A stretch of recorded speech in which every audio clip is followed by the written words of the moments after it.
The criteria for becoming a national party and state party in India extremely important for this year's prelims paper.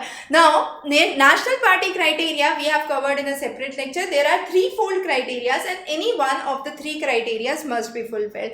However, for state parties there are 5 criteria and you have to fulfill any one of the 5 criteria. But note, the first criteria we say is 6% of the vote share and 2 seats in assembly. Now 6% of the vote share and 2 seats in assembly election makes it a single point. That means having 6% vote share along with 2 seats in assembly or 6% vote share and 1 seat in assembly. 1 seat in Lok Sabha. So either 2 seats in assembly or 1 seat in Lok Sabha would be one of the criteria.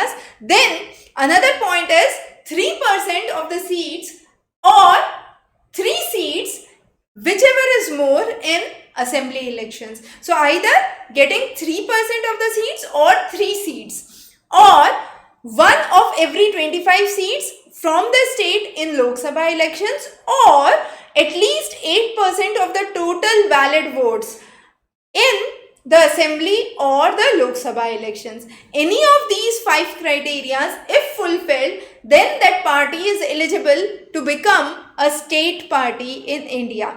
These are some of the very important points that must be by heart, because a small change in language would change the complete meaning, and therefore if there are statement based questions, you can go wrong if you have not understood these points in depth. So make sure you cover the political science in depth, usually very theoretical direct questions from political science, and therefore very scoring section that you can qualify your prelims with.